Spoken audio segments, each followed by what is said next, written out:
Demikianlah tinggal ketiga hal ini, yaitu iman, pengharapan, dan kasih. Dan yang paling besar diantaranya ialah kasih. Berbahagia setiap kita yang membaca, merenungkan, dan melakukan firman dalam kehidupan. Haleluya.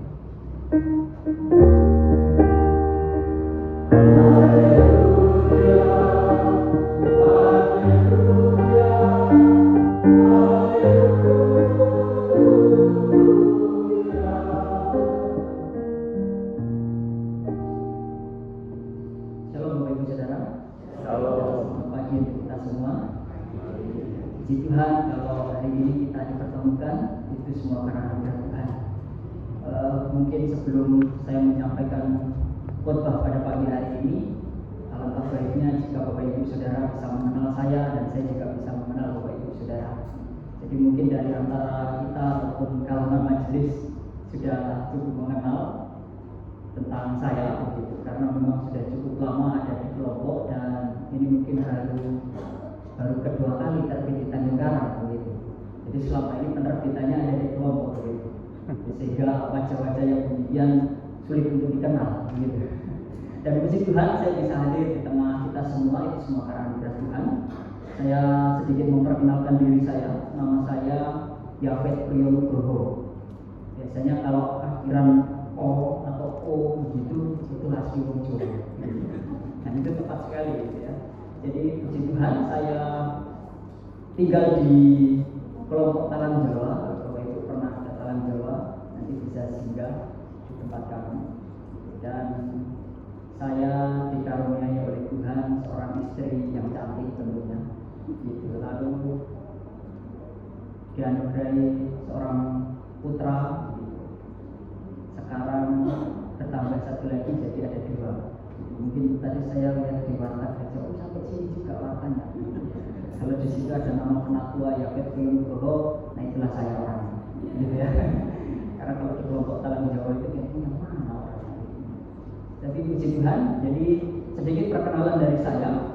Dan puji Tuhan hari ini istri saya tidak bisa hadir Bapak Ibu Saudara, karena tanggal 29 kemarin, itu bulan Juni kemarin, itu habis melahirkan. Dan puji Tuhan semua karena pertolongan Tuhan sehingga baik dan sehat. Dan saat ini dalam masa proses pemulihan. Mungkin ini saja sedikit perkenalan dari saya. Mungkin kalau lebih jauh perkenalan nanti bisa ngobrol setelah ibadah ini ya. Dan kita akan bersama-sama belajar firman Tuhan di dalam bacaan 1 Korintus pasal yang ke-13 ini, bahwa tema dari sinode diberikan kasih adalah perbuatan dari iman dan pengharapan. Jadi kalau kita membaca secara sepintas saja di pasal 13 ini, dari judulnya aja sudah terlihat kasih. Berarti di dalamnya paling hanya membaca atau maknanya hanya kasih saja. Nah, tetapi kalau kita melihat Bapak Ibu Saudara terkait dari latar belakang ditulisnya kitab Korintus ini yang ditulis oleh Rasul Paulus yang ditujukan kepada jemaat yang ada di Korintus, ternyata ada latar belakang yang sungguh luar biasa gitu. Dan yang terjadi kalau Bapak Ibu baca pasal-pasal sebelumnya, ternyata itu konfliknya cukup besar gitu. Jadi bukan baik-baik saja seperti yang kita bayangkan. Kalau orang saling mengasihi itu pasti harmonis satu dengan yang lain, pasti akan terlihat baik-baik saja. Apalagi kalau dia sudah menjadi orang Kristen. Wah, orang Kristen ini terlihat wajahnya baik-baik. Tapi situasi itu tidaklah terjadi di jemaat yang ada di Korintus. Ternyata mereka itu hidupnya berkelompok. Jadi ada yang bicara bahwa ini dari para pemimpin-pemimpin golongan. Bapak Ibu baca di pasal 1 nanti ayat yang ke-12 di sana dijelaskan bahwa mereka itu sedang berkelompok. Aku dari kelompoknya Apolos, aku dari kelompoknya Paulus, aku dari kelompoknya Kefas. Bahkan yang lebih mantap lagi, aku dari kelompoknya Kristus. Dicatat.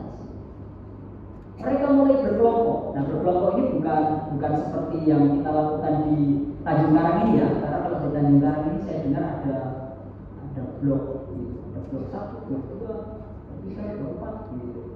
Blok. Nah, ini kalau di Tanjung Karang dibuat blok itu mungkin apa ya, akses geografis. Peta geografis, artinya yang terdekat itu ya silakan saling mendukung. Nah, ini hal yang baik. Tetapi kalau di situasi yang ada di Korintus ini, mereka ini berdekatan, tapi masih membuat kelompok lagi. Nah, sehingga satu dengan yang lain mereka mulai memamerkan kelompoknya masing-masing. Oh, kelompokku ini lebih kaya daripada kelompok si Apolos atau Paulus, saling menyalahkan kelompok-kelompoknya. Mereka mulai bersaing dari pola hidupnya. Nah, maka tidak terlihat kasih itu di tengah-tengah kehidupan jemaat yang ada di Korintus. Nah, karena kelompok-kelompok ini sehingga satu dengan yang lain saling menganggap rendah. Saya merasa hebat, berarti yang lain merasa rendah. Nah, inilah situasi yang sedang terjadi. Jadi mereka mulai membuat kelompok-kelompok, mulai mengikuti pengajarannya masing-masing. Nah, itu terjadi bukan karena pemimpinnya, bukan karena Apolos, bukan karena Paulus ataupun Kefas, bukan itu, tetapi anggota kelompoknya yang membentuk demikian. Nah, ini dilihat oleh Rasul Paulus bahwa situasi ini adalah hal yang tidak baik tentunya. Maka dari itu janganlah situasi yang demikian itu terjadi juga dalam kehidupan di masa sekarang ini. Walaupun zaman dahulu pengelompokan itu sudah ada, lalu saling adu argumen gitu, mana yang terbaik dan saling merendahkan. Nah, harapannya jika di tempat ini dibentuk blok-blok ataupun kelompok ataupun wilayah itu tidak menyombongkan diri, tapi tujuannya untuk saling mempererat satu dengan yang lain, saling menguatkan, saling menopang di dalam Tuhan. Nah, inilah yang dimau dari Tuhan. Jadi di ayat yang kedua dan yang ketiga, kalau Bapak Ibu bisa di situ melihat bersama-sama bahwa ada beberapa kalimat yang diulang 2 kali. Di ayat yang kedua itu kalimatnya demikian. Tetapi jika aku tidak mempunyai kasih, aku sama sekali tidak berguna. Lalu diulang kembali di ayat yang ketiga. Tetapi jika aku tidak mempunyai kasih, sedikit pun tidak ada faedahnya bagiku. Jadi firman Tuhan atau Alkitab itu ditulis, jika kalimat itu berulang-ulang, berarti itu ada hal yang penting yang mau disampaikan. Ya. Artinya Rasul Paulus ini mau mengingatkan hal yang penting itu kepada jemaat di Korintus, bahwa jika tidak mempunyai kasih, maka sama sekali tidak berguna. Bahkan jika tidak mempunyai kasih, sedikit pun tidak ada faedahnya. Jadi inilah yang disampaikan oleh Rasul Paulus kepada jemaat di Korintus, supaya mereka memiliki kasih atau mempunyai kasih dalam kehidupannya. Karena jika tidak demikian, maka tidak berguna, bahkan tidak ada faedahnya. Nah, puji Tuhan, beberapa hari yang lalu dari Tanjung Karang beserta kelompok yang ada itu melakukan firman Tuhan ini, ya. Jadi bukan tidak melakukan, tidak mempunyai kasih, tetapi puji Tuhan mempunyai kasih. Ini Bapak Ibu Saudara, saya mencoba ikut ke lokasi, kondisinya seperti apa. Terlihat ya gambarnya. Kalau terlihat ini siapa ini? Oh ya, berarti terlihat gitu ya. Itu alamannya ada di sana. Dia tersenyum dengan saya. Kita lagi Bapak Ibu. Ada tadi. Ya, Tuhan cukup dikenal gitu. Sehingga ini tepat sasaran artinya begitu, orangnya ada. Dan yang paling bawah ini bukan penerima bantuannya begitu ya. Karena ini kalau dilihat dari postur tubuhnya ya segini gitu. Mana anugerahkan gitu. Jadi kalau begini mana yang terima bantuannya yang ini gitu. Jadi kalau orang tidak mengenal saya, oh mungkin yang kecil itu. Karena dia paling kecil perlu dibantu karena ini situasinya banjir, dia mungkin terkena. Jadi ini situasi yang ada di kelompok sedang, gitu, kelompok sedang.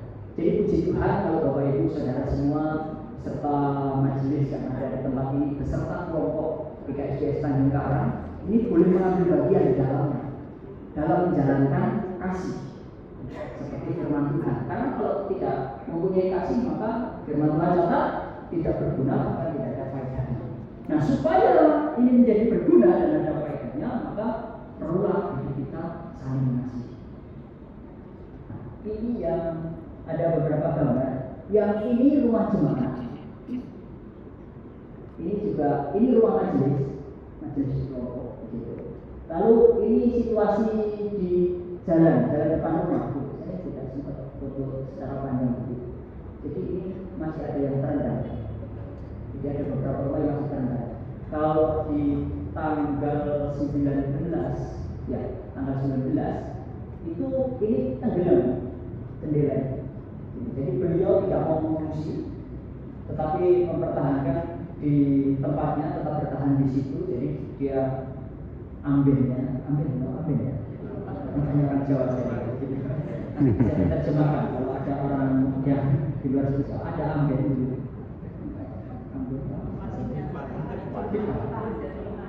Kalau bahasa kotanya sofa gitu aja lah ya. Tapi tidak seperti itu maksudnya, dari kayu gitu. Nah, beliau ini yang jemaat yang ada di sana itu mempertahankan tetap tinggal di situ, tidak mau diungsikan ke tempat yang lebih tinggi, dan dipannya itu dia lapisi lagi, yang dipan itu ada tinggi, dia lapisi lagi dengan papan lalu dia tidur di atasnya. Ketika ditanya kenapa nggak mau pindah, ya nanti barang-barang yang ada di rumah ini bagaimana, siapa yang mau menjaga, karena mereka cuma menyampaikan pindah aja, lalu yang jaga siapa, begitu tidak disampaikan, sehingga kekhawatiran itu tentu ada, sehingga jemaat yang ada di sana tetap mempertahankan tinggal di tempat itu. Nah, ini prosesnya cukup panjang dan ini kita kesana ini tanggal 30 Januari. Jadi antara tanggal 18 sampai tanggal 30 ternyata air masih murah. Jadi inilah yang terjadi situasi di sana. Mungkin kita juga bisa melihat ini sebagai wujud di mana kita mau mengasihi saudara kita yang ada di sana. Walaupun kemarin proses pendistribusian yang di mana mungkin di sini diumumkan bahwa ada jemaat kita yang jumlahnya 8 kakak di Serdang, itu memerlukan kemuliaan, memerlukan kasih yang kita perlu wujudkan kepada mereka. Mungkin jumlahnya hanya 8 kakak. Lalu tadi juga disampaikan ada 50. Terus kita berpikir kalau 8 ini berarti kalau itu bingkisannya 50 dibagi orang 8, sudah cukup itu 1 bulan. Ternyata tidaklah demikian.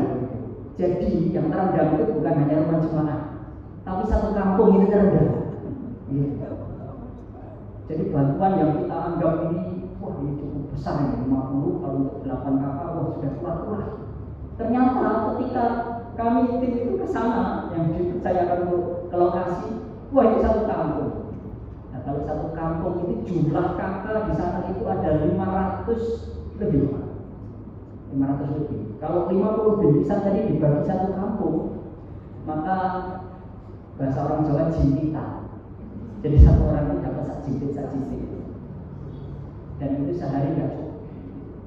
Tetapi puji Tuhan, oleh karena anugerah Tuhan, juga 50 bantuan ini bisa kita bagikan sebagian ke warga setempat. Ini Bapak Ibu, kita berikan dari sini. Ini Bapak Kepala Desa.